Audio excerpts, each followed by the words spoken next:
Elias, o profeta que enfrentou o fogo e quase foi vencido pelo silêncio. O primeiro registro de Elias nas Escrituras é abrupto. Não há genealogia, não há infância narrada, não há preparação visível. Ele surge como um trovão em céu limpo. Naquele dia, o palácio de Acabe fervilhava de vozes, conselheiros, sacerdotes de Baal e alianças políticas. Israel prosperava por fora, mas apodrecia por dentro. Altares a outros deuses se espalhavam como feridas abertas na terra. O nome do Senhor ainda era pronunciado, mas já não era temido. E então Elias entrou. Não pediu permissão, não fez reverência exagerada, não trouxe presentes. Olhou nos olhos do rei e falou com a firmeza de quem já havia resolvido morrer se fosse necessário. Vive o Senhor, Deus de Israel, perante cuja face estou, que nestes anos não haverá nem orvalho nem chuva, senão segundo a minha palavra. O salão silenciou. Acabe se levantou furioso. Quem você pensa que é para falar assim comigo? Elias não respondeu. Já havia dito tudo o que precisava. Virou-se e saiu, deixando atrás de si não apenas um rei irado, mas um país condenado à seca. O céu fechou. Dias passaram, semanas, meses. A terra rachava, os rios diminuíam, o povo murmurava, os sacerdotes de Baal gritavam mais alto, cortavam a própria carne, imploravam a deuses que não respondiam. Enquanto isso, Elias estava escondido. À margem de um ribeiro esquecido, ouvindo o vento passar entre as pedras. Corvos vinham pela manhã e à tarde, trazendo pão e carne. Água ainda corria, mas a cada dia menos. Elias observava o nível do ribeiro baixar, e pela primeira vez, algo dentro dele vacilou. Senhor, murmurou certa noite, fui eu que falei em teu nome, fui eu que anunciei a seca, e agora, até aqui tudo está secando. Deus não respondeu com explicações, apenas com direção. Levanta-te, vai a Sarepta. Lá, uma viúva, pobre até os ossos, sustentaria o profeta. Elias a encontrou recolhendo gravetos. Traga-me um pouco de água, pediu. Ela suspirou. Água ainda consigo, mas pão, só tenho um punhado de farinha, vou preparar minha última refeição para mim e meu filho, depois morreremos. Elias a olhou com compaixão, mas sem recuar. Não temas, faze como disseste, mas primeiro prepara para mim, porque assim diz o Senhor, a farinha não acabará, o azeite não faltará. Ela hesitou, depois obedeceu. E dia após dia, o impossível tornou-se rotina. Pouco, mas suficiente. Simples, mas constante. Até o dia em que o filho da viúva morreu. O choro rasgou a casa. Foi para isso que você veio, para trazer julgamento sobre nós? Gritou. Elias tomou o menino nos braços, subiu ao quarto e ali, sozinho, deixou cair o peso que carregava há anos. Senhor, também este mal? Ele se estendeu sobre o corpo frio. Senhor, meu Deus, faze voltar a alma deste menino. E a vida voltou. A mulher caiu de joelhos. Agora eu sei, tu és homem de Deus. Mas Elias sabia, milagres não blindam o coração. Quando voltou a Israel, o confronto no Monte Carmelo não foi apenas contra Baal, foi contra a indecisão do povo. Até quando cocheareis entre dois pensamentos? Elias gritou. Se o Senhor é Deus, segui-o.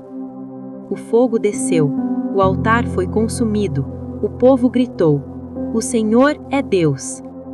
A chuva voltou, mas Jezabel ouviu, e enviou uma mensagem curta, fria. Amanhã farei com você o que fez com meus profetas. Elias correu. O mesmo homem que enfrentou reis e multidões, agora caminhava sozinho no deserto, sem forças, sem voz, sem vontade. caiu sobre um arbusto. Basta, Senhor, tira a minha vida. Dormiu. Um anjo o tocou. Levanta-te e come. Dormiu de novo. Levanta-te, o caminho é longo demais para ti. Elias caminhou 40 dias até o monte Horebe, a montanha de Deus. Ali se escondeu numa caverna. Que fazes aqui, Elias? Perguntou o Senhor. Tenho sido zeloso, mas fiquei só.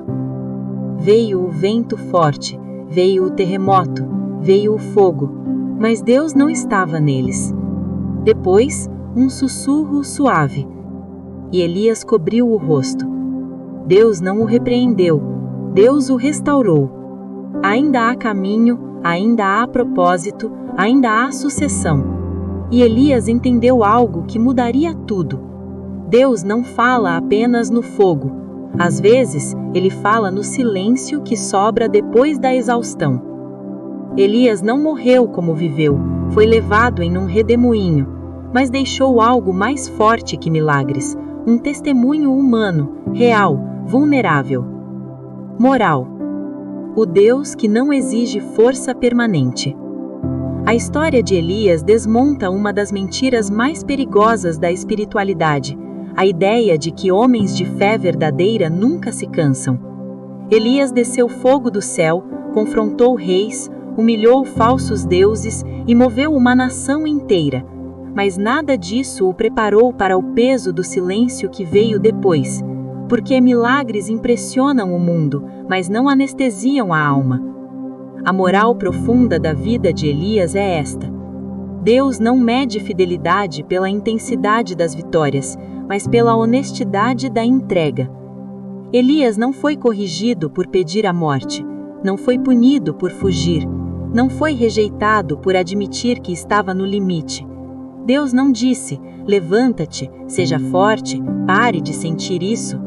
Deus disse: descansa, come, dorme. Depois conversamos. Isso revela algo essencial.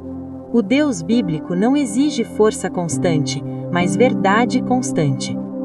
A fé madura não é aquela que nunca treme, mas aquela que treme e ainda assim permanece aberta diante de Deus. Elias nos mostra que esgotamento não é abandono espiritual. Às vezes, é apenas o corpo e a alma pedindo cuidado. A maior vitória de Elias não foi no Carmelo, diante da multidão, foi no Horebe, sozinho, quando aprendeu que Deus não se resume ao espetáculo. A moral final é clara e libertadora. Deus não se ofende com a nossa fraqueza, ele se afasta apenas da nossa falsidade. Reflexão final: quando o fogo acaba. Vivemos em um tempo obcecado por intensidade, resultados rápidos, experiências fortes, fé barulhenta. Somos ensinados a buscar o fogo, mas raramente somos preparados para o dia seguinte. Elias nos confronta com uma pergunta desconfortável: o que você faz quando o milagre termina e o cansaço começa? Porque depois do Carmelo sempre vem o deserto. Depois do aplauso, o silêncio. Depois da vitória, a exaustão emocional. E muitos se perdem, não no fracasso, mas na solidão que vem depois do sucesso. Quantas pessoas hoje estão correndo de Jezabels invisíveis, pressões, expectativas, comparações, cobranças internas? Elias nos ensina que fugir às vezes não é covardia, é sobrevivência. Ele também nos lembra que Deus não fala apenas em grandes manifestações. Às vezes, ele espera o corpo descansar, a mente desacelerar, o coração parar de lutar, para então sussurrar. Esse sussurro não traz explicações completas, traz direção suficiente para o próximo passo. E isso basta. Talvez você esteja esperando fogo, mas Deus esteja oferecendo descanso. Talvez você esteja pedindo respostas, mas Deus esteja cuidando da sua exaustão primeiro. A história de Elias nos deixa com uma verdade que muda tudo. Deus não nos chama para sermos heróis inquebráveis, mas filhos honestos. E quando tudo parece silencioso demais, Quando a fé parece fraca, quando a vontade de continuar quase não existe, o sussurro ainda está lá. Não para nos impressionar, mas para nos manter vivos. E isso, em um mundo exausto, é um dos milagres mais necessários de todos.